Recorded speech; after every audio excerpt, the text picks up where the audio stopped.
Good afternoon students. ਬੱਚਿਓ intensive study ਦਾ ਆਪਾਂ ਚੈਪਟਰ ਪੜ੍ਹਨ ਲੱਗੇ ਹਾਂ ਦਾ first atom bomb. Chapter number 9 ਆ। ਇੰਟਰੋਡਕਸ਼ਨ ਦੇਖਿਓ। ਮਾਰਸ਼ਲ ਯੂਨੋਦ 1904 to 1961 was a Swiss doctor and field delegate of the International Committee of the Red Cross। Marcel Junod ਦਾ ਇਹ ਜਨਮ ਹੋਊਗਾ 1904 ਤੋਂ 1961 ਤੱਕ, ਡੈਥ ਹੋਊਗੀ। ਇੱਕ ਸਵਿਸ ਡਾਕਟਰ ਹੀ ਤੇ ਰੈੱਡ ਕਰਾਸ ਬਾਰੇ ਤੁਸੀਂ ਸੁਣਿਆ ਹੀ ਹੋਣਾ। ਤੇ ਰੈੱਡ ਕਰਾਸ ਜਿਹੜੀ ਇੰਟਰਨੈਸ਼ਨਲ ਕਮੇਟੀ ਆ ਉਹਦਾ ਪ੍ਰਤੀਨਿਧ ਵੀ ਹੈਗਾ ਹੀ, ਡੈਲੀਗੇਟਰ ਵੀ ਹੈਗਾ ਹੀ।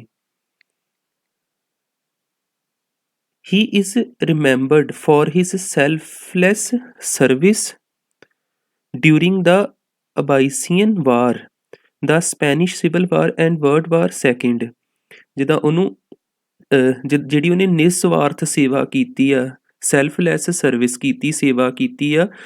2 ਜੰਗਾਂ ਦਾ ਨਾਮ, 2-3 ਵਾਰਸ ਬਾਰੇ ਦੱਸਿਆ ਗਿਆ, ਅਬਾਈਸੀਅਨ ਵਾਰ ਤੇ ਸਪੈਨਿਸ਼ ਵਾਰ। ਉਹਦੇ ਬਾਰੇ ਇਹਨੂੰ ਕਾਫੀ ਜਾਣਿਆ ਜਾਂਦਾ।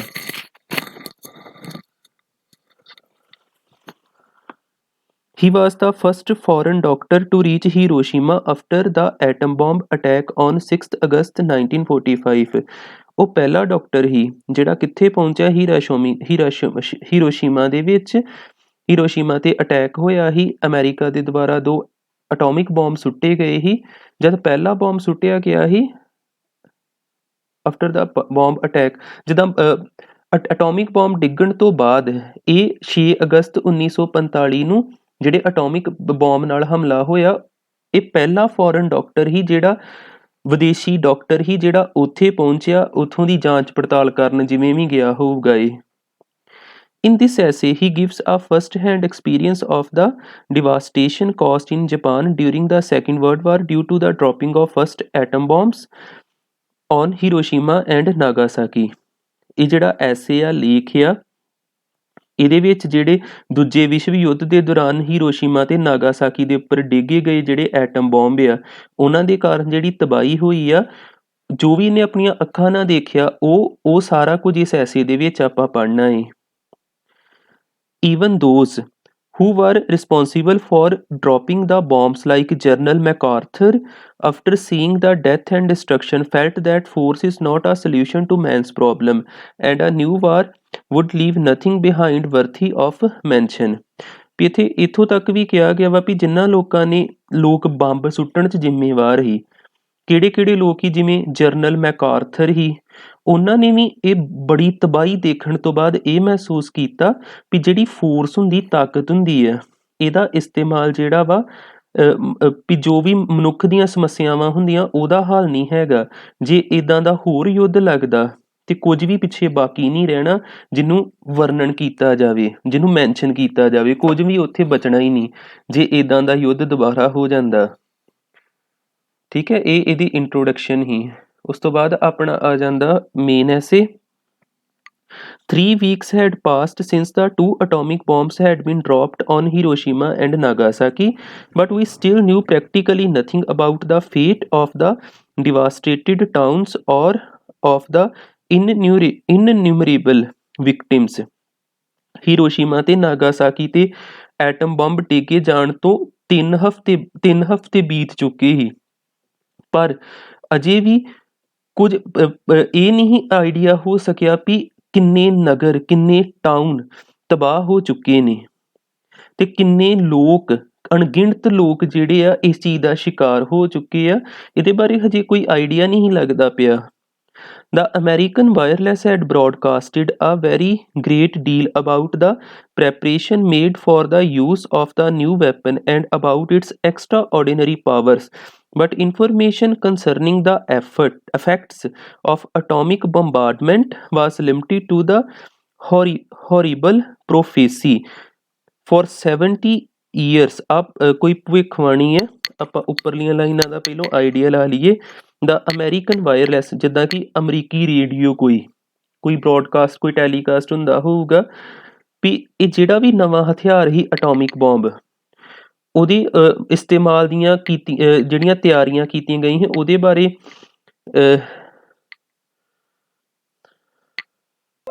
ਵੀ ਉਹਦੀਆਂ ਤਿਆਰੀਆਂ ਬਾਰੇ ਬੜਾ ਕੁਝ ਇਹਨੇ ਦੱਸਿਆ, ਪਰ ਐਟਮ ਬੰਬ ਡਿੱਗੇ ਜਾਣ ਦੇ ਪ੍ਰਭਾਵਾਂ ਦੇ ਬਾਰੇ ਸੂਚਨਾ ਇਸ ਭਿਆਨਕ ਭਵਿੱਖਬਾਣੀ ਤੱਕ ਹੀ ਸੀਮਤ ਰੱਖੀ ਗਈ।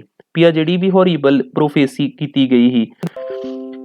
For 70 years at least, the radioactivity of Earth around the scene of the explosion will prevent all forms of life from existing there. ਭਵਿੱਖਬਾਣੀ ਕੀ ਕੀਤੀ ਗਈ, ਬੜੀ ਡਰਾਵਣੀ ਭਵਿੱਖਬਾਣੀ ਵੀ 70 ਸਾਲਾਂ ਤੱਕ, ਘੱਟ ਤੋਂ ਘੱਟ 70 ਸਾਲਾਂ ਤੱਕ ਜਿਹੜੀਆਂ ਇਹ ਕਿਰਨਾਂ ਹੋਣਗੀਆਂ, ਜਿੱਥੇ ਵੀ ਵਿਨਾਸ਼ ਹੋਇਆ ਹੋਊਗਾ, ਤਬਾਹੀ ਹੋਈ ਹੋਊਗੀ, ਇਹ ਇੰਨੀਆਂ ਜ਼ਿਆਦਾ ਡੇਂਜਰਸ ਹੋਣਗੀਆਂ ਵੀ ਇਹ ਕਿਸੇ ਵੀ ਜੀਵਨ ਨੂੰ ਸੰਭਵ ਹੀ ਨਹੀਂ ਹੋਣ ਦੇਣਗੀਆਂ। ਵੀ ਜੇ ਬੱਚਿਆਂ ਦਾ ਜਨਮ ਹੋਊਗਾ, ਬੱਚੇ ਨੋਰਮਲ ਨਾ ਹੋਣਗੇ, ਉਹਨਾਂ ਦੀਆਂ ਬੋਨਸ ਵਿੱਚ ਕੋਈ ਖਰਾਬੀ ਆਊਗੀ ਜਾਂ ਕੁਝ ਵੀ ਹੋਊਗਾ, ਬੜੀ ਡਿਸਟਰਕਸ਼ਨ ਜੀ, ਤਬਾਹੀ ਵਾਲੀ ਭਵਿੱਖਬਾਣੀ ਹੈਗੀ ਹੀ ਇਹ। The Americans I had met the evening before on board the Benevolence had all fallen silent the moment I mentioned the word Hiroshima. ਇਹ ਡਾਕਟਰ ਕਹਿੰਦਾ ਹੈ, ਜੋ ਵੀ ਜੁਨੇਦ ਹੈ, ਮਾਰਸ਼ਲ ਯੂਨੇਦ ਹੈ, ਕਹਿੰਦਾ ਉਹ ਅਮਰੀਕਨ ਜਿਨ੍ਹਾਂ ਨੂੰ ਮੈਂ ਬੈਨੋਵਲੈਂਸ ਇੱਕ ਹਵਾਈ ਜਹਾਜ਼ ਦਾ ਨਾਮ ਜੀ, ਵੀ ਉਸ ਇੱਕ ਸ਼ਾਮ ਵਿੱਚ ਉਸ ਜਹਾਜ਼ ਵਿੱਚ ਉਹਨਾਂ ਨੂੰ ਮਿਲਿਆ ਸੀ। ਉਹ ਇਹ ਜਿਹੜਾ ਨਾਮ ਹੀ ਹੀਰੋਸ਼ੀਮਾ ਨਾਮ ਜ਼ਿਆਦਾ ਦਾ, ਮੈਂ ਇਹਦੇ ਨਾਮ ਦਾ ਜ਼ਿਕਰ ਕੀਤਾ, ਮੈਂਸ਼ਨ ਕੀਤਾ, ਤੇ ਉਹ ਸਾਰੇ ਪੂਰੇ ਖਾਮੋਸ਼ ਹੋ ਗਏ ਸੀ ਇਹ ਨਾਮ ਸੁਣਦਿਆਂ ਹੀ। When they questioned me about Japan, they carefully avoided all mention of it, and when I uttered the word, I think we all felt an indefinable sense of discomfort. ਇਹ ਕਹਿੰਦਾ ਜਦੋਂ ਉਹਨਾਂ ਨੇ ਮੈਨੂੰ ਜਾਪਾਨ ਦੇ ਬਾਰੇ ਪੁੱਛਿਆ ਤਾਂ ਉਹਨਾਂ ਨੇ ਇਸ ਗੱਲ ਦਾ ਬੜਾ ਖਿਆਲ ਰੱਖਿਆ ਕਿ ਇਸ ਦਾ ਜ਼ਿਕਰ ਨਾ ਹੋਵੇ, ਅਤੇ ਨਾਲ ਹੀ ਉਹਨਾਂ ਨੇ ਕਿਹਾ and when I uttered the word, ਤੇ ਜਦੋਂ ਕਹਿੰਦਾ ਮੈਂ ਉਹ ਸ਼ਬਦ ਬੋਲ ਹੀ ਦਿੱਤਾ ਤਾਂ ਮੇਰਾ ਖਿਆਲ ਹੈ ਕਿ ਅਸੀਂ ਸਾਰਿਆਂ ਨੇ ਇੱਕ ਜਿੱਦਾਂ ਡਿਸਕੰਫਰਟ ਜਿਹਾ ਮਹਿਸੂਸ ਕੀਤਾ, ਅਸੁਵਿਧਾ ਦੀ ਭਾਵਨਾ ਜੀ ਕਹਿੰਦਾ ਅਸੀਂ ਸਾਰਿਆਂ ਨੇ ਮਹਿਸੂਸ ਕੀਤੀ। For different reasons, the Japanese also maintained complete silence concerning the disaster, which had brought their sudden defeat. ਵੱਖ-ਵੱਖ ਕਾਰਨਾਂ ਕਰਕੇ ਜਿਹੜੇ ਜਾਪਾਨੀ ਸੀ ਉਹਨਾਂ ਨੇ ਵੀ ਇਹ ਤਬਾਹੀ ਜਿਹੜੀ ਹੋਈ ਉਹਦੇ ਤੇ ਖਾਮੋਸ਼ੀ ਹੀ ਧਾਰੀ ਹੋਈ ਸੀ, ਵੀ ਜਿੱਦਾਂ ਉਹਨਾਂ ਦੀ ਇੱਕਦਮ ਅਚਾਨਕ ਹਾਰ ਜੀ ਬਣ ਗਈ ਆ, ਵੀ ਉਹ ਹਾਰ ਗਏ ਹੀ ਅਮਰੀਕਾ ਤੋਂ, ਅਮਰੀਕਾ ਨੇ ਬੜੀ ਤਬਾਹੀ ਮਚਾ ਦਿੱਤੀ ਸੀ, ਉਹ ਵੀ ਸਾਰੇ ਜਾਪਾਨੀ ਵੀ ਚੁੱਪ ਹੀ ਇਸ ਤਬਾਹੀ ਤੇ। It was only through the verbal reports which went from one end of Japan to the other that we begins to have some idea of what the sudden cataclysm had meant for the inhabitant of Hiroshima. ਜਿੱਦਾਂ verbal reports ਹੁੰਦੀਆਂ ਵਾ, ਵੀ ਕੋਈ ਇਹ ਨਹੀਂ ਵੀ ਕੋਈ ਚੀਜ਼ ਲਿਖ ਕੇ ਕਿਤੇ ਰੱਖ ਦਿੱਤੀ ਗਈ ਆ, ਗੱਲਾਂ ਬਾਤਾਂ ਹੀ ਇੱਕ ਜਗ੍ਹਾ ਤੋਂ ਦੂਜੀ ਜਗ੍ਹਾ ਤੇ ਚੱਲਦੀਆਂ ਰਹੀਆਂ ਵੀ ਹਾਂ ਉੱਥੇ ਆਹ ਤਬਾਹੀ ਹੋਈ, ਉੱਥੇ ਇੱਦਾਂ ਤਬਾਹੀ ਹੋਈ। ਇਹ ਜਿਹੜੀਆਂ ਰਿਪੋਰਟਾਂ ਹੀ ਵਰਬਲ ਰਿਪੋਰਟਾਂ ਰਾਹੀਂ ਹੀ ਸੰਭਵ ਹੋ ਸਕਿਆ ਸੀ, ਜਿਹੜੀਆਂ ਕਿੱਥੋਂ ਕਿੱਥੋਂ ਤੱਕ ਜਾਣਦੀਆਂ ਜਾਪਾਨ ਦੇ ਇੱਕ ਕੋਨੇ ਤੋਂ ਦੂਜੇ ਕੋਨੇ ਤੱਕ ਪਹੁੰਚ ਰਹੀਆਂ ਸੀ, ਵੀ ਅੰਦਾਜ਼ਾ ਜਿਹਾ ਲੱਗਦਾ ਪਿਆ ਸੀ ਵੀ ਇਹ ਵਿਨਾਸ਼ ਕਿਵੇਂ ਦਾ ਹੋਊਗਾ, ਕੀ ਹੋਇਆ ਉੱਥੇ, ਇਹ ਜਿਹੜਾ ਇੱਕਦਮ ਅਚਨਚੇਤ ਸਡਨ ਕੈਟਾਕਲਿਜ਼ਮ ਜੋ ਵੀ ਹੈਗਾ ਵਿਨਾਸ਼ ਹੋ ਚੁੱਕਿਆ ਹੈ।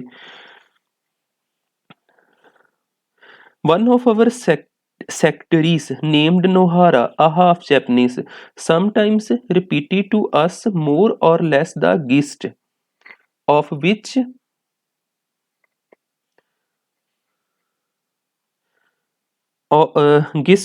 what was being rumored amongst the Japanese. ਇਹਨਾਂ ਦੀ ਇੱਕ ਸੈਕਰੇਟਰੀ ਵੀ ਹੀ, ਰੈੱਡ ਕਰਾਸ ਟੀਮ ਹੀ ਨਾ ਪੂਰੀ, ਇਹਨਾਂ ਦੀ ਇੱਕ ਸੈਕਰੇਟਰੀ ਹੀ ਨੋਹਾਰਾ, ਜਿਹੜੀ ਅੱਧੀ ਜਾਪਾਨੀ ਸੀ, ਉਹਨੇ ਕੀਤਾ ਜਾਪਾਨੀਆਂ ਦੇ ਵਿਚਕਾਰ ਜੋ ਵੀ ਅਫਵਾਹਾਂ ਫੈਲਾਈਆਂ ਜਾ ਰਹੀਆਂ ਸਨ ਉਹਨਾਂ ਨੂੰ ਇਹਨਾਂ ਦੇ ਸਾਹਮਣੇ ਦੁਹਰਾਇਆ, ਕਈ ਵਾਰ ਦੁਹਰਾਇਆ, many times. Many fugitive had fled from Hiroshima to seek safety with their families. ਬੜੇ ਸਾਰੇ ਲੋਕ ਹੀ ਆਪਣੇ ਪਰਿਵਾਰਾਂ ਦੇ ਨਾਲ ਸੁਰੱਖਿਆ ਦੀ ਤਲਾਸ਼ ਹੀ ਕਰਨ ਦੇ ਵਿੱਚ ਹੀਰੋਸ਼ੀਮਾ ਤੋਂ ਭੱਜ ਗਏ ਸੀ, ਤੇ ਉਹਨਾਂ ਵੀ ਦੱਸਿਆ ਵੀ ਤਬਾਹੀ ਕਿਵੇਂ ਦੀ ਸੀ, ਕਿੰਨੀ ਦਰਦਨਾਕ ਸੀ। ਉਹਨਾਂ ਦਾ ਜੋ ਵੀ ਫਸਟ ਹੈਂਡ ਡਿਸਕ੍ਰਿਪਸ਼ਨ ਉਹਨਾਂ ਨੇ ਦਿੱਤੀ ਇਸ horror were profoundly disquieting.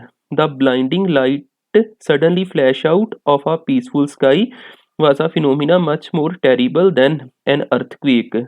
It was a typhoon of glare, heat and wind। ਆ ਸਾਰਾ ਕੁਝ ਉਹ ਦੱਸਦੇ ਪਏ ਜੈਪਨੀਜ਼ ਵਗੈਰਾ।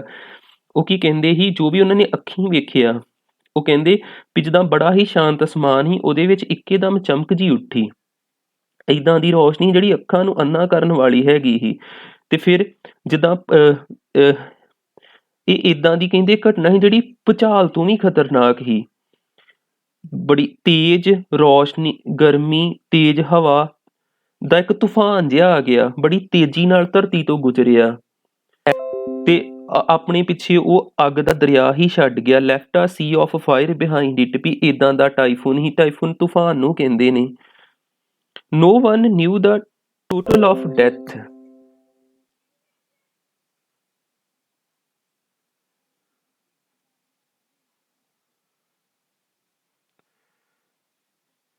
ਇੱਥੇ ਹੈਗਾ no one knew the total of death। ਕਿਸੇ ਨੂੰ ਨਹੀਂ ਪਤਾ ਵੀ ਮਰਨ ਵਾਲਿਆਂ ਦੀ ਕੁੱਲ ਗਿਣਤੀ ਕਿੰਨੀ ਸੀ। ਕੁਝ ਲੋਕ ਕਹਿੰਦੇ ਸੀ ਵੀ 50,000 ਆ, ਕੁਝ ਲੋਕ 2 ਲੱਖ ਕਹਿੰਦੇ ਸੀ। ਜ਼ਖਮੀਆਂ ਦੀ ਗਿਣਤੀ ਵੀ ਨਹੀਂ ਪਤਾ ਵੀ ਕਿੰਨੇ ਆ, ਵੀ ਇੰਨੇ ਜ਼ਖਮੀ ਜਿਹੜੇ ਮਰਨ ਵਾਲਿਆਂ ਤੋਂ ਕਿਤੇ ਜ਼ਿਆਦਾ ਸੀ। ਤੇ ਜਿਹੜੇ ਲੋਕ ਜ਼ਖਮਾਂ ਤੋਂ ਬਚ ਗਏ ਸੀ, ਵੀ ਕਈ ਵਾਰ ਸ਼ੁਰੂ 'ਚ ਲੱਗਦਾ ਸੀ ਕਹਿੰਦੇ ਵੀ ਉਹ ਜ਼ਖਮਾਂ ਤੋਂ ਬਚ ਗਏ ਆ, ਪਰ ਉਹਨਾਂ ਦੇ ਵਿੱਚ ਕੁਝ ਹੋਰ ਹੀ ਲੱਛਣ, ਸਿੰਪਟਮਸ ਲੱਭਣ ਡੈ ਪਏ ਜਿਹਦੇ ਨਾਲ ਉਹ ਮਰ ਰਹੇ ਸੀ। ਵੀ ਸ਼ੁਰੂ ਵਿੱਚ ਇਹ ਲੱਗਦਾ ਵੀ ਉਹ ਜਿੱਦਾਂ ਬਚ ਚੁੱਕੇ ਨੇ, ਪਰ ਬਾਅਦ ਦੇ ਵਿੱਚ ਹਜ਼ਾਰਾਂ ਦੀ ਗਿਣਤੀ ਵਿੱਚ ਹਰ ਦਿਨ ਮਰਦੇ ਹੀ ਲੋਕ ਬੜੇ ਹੀ ਸਟਰੇਂਜ ਨਿਊ ਇਨਐਕਸਪਲੀਕੇਬਲ ਸਿੰਪਟਮਸ ਦੇ ਨਾਲ, ਜਿਨ੍ਹਾਂ ਨੂੰ ਵਰਣਨ ਹੀ ਨਾ ਕੀਤਾ ਜਾਵੇ, ਇੱਦਾਂ ਦੇ ਸਿੰਪਟਮਸ ਹੀ। ਫਿਰ ਅੱਗੇ ਉਹ ਕਹਿੰਦੇ ਆ on 2 September a Japanese policeman brought a copy of a telegram to our villa in Torizaka, for which Tokyo had not yet issued a censorship visa। Bilfinger had arrived। ਇੱਥੇ ਇਹਨਾਂ ਨੇ ਕਿਹਾ 2 ਸਤੰਬਰ ਨੂੰ ਇੱਕ ਜਾਪਾਨ ਦਾ ਪੁਲਿਸ ਵਾਲਾ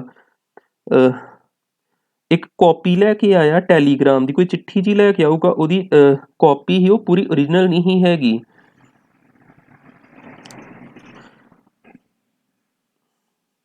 ਤੇ ਇਹ ਜਿੱਦਾਂ ਹਜੇ ਟੋਕੀਓ ਦੇ ਵਿੱਚ ਪਾਬੰਦੀ ਵੀ ਲੱਗੀ ਸੀ ਇੱਦਾਂ ਟੈਲੀਗ੍ਰਾਮਸ ਦੇ ਉੱਪਰ ਜਾਂ ਕੁਝ ਇੱਦਾਂ ਲਿਖਿਆ ਏ। Bilfinger had arrived at Hiroshima on 30 August and hurriedly sent off the following disjoint report। ਬਿਲਫਿੰਗਰ ਜਿਹੜਾ ਵਾ ਉਹ 30 ਅਗਸਤ ਨੂੰ ਹੀਰੋਸ਼ੀਮਾ ਪਹੁੰਚ ਗਿਆ ਸੀ ਤੇ ਕਾਲੀ ਕਾਲੀ ਦੇ ਵਿੱਚ ਉਹਨੇ ਰਿਪੋਰਟ ਭੇਜ ਦਿੱਤੀ ਸੀ। ਸ਼ਾਇਦ ਇਹੋ ਰਿਪੋਰਟ ਹੀ ਜਿਹੜੀ ਉਹ ਪੁਲਿਸ ਵਾਲਾ ਲੈ ਕੇ ਆਇਆ ਸੀ। ਤੇ ਉਸ ਰਿਪੋਰਟ ਵਿੱਚ ਕੀ ਲਿਖਿਆ ਸੀ, ਇਹ ਨੈਕਸਟ ਪੈਰਾਗ੍ਰਾਫ ਦੇ ਵਿੱਚ ਆ। ਅੱਜ ਆਪਾਂ ਇੱਥੋਂ ਤੱਕ ਕਰ ਲੈਂਦੇ ਹਾਂ, ਨੈਕਸਟ ਦੇਖਾਂਗੇ ਅਗਲੇ ਦਿਨ।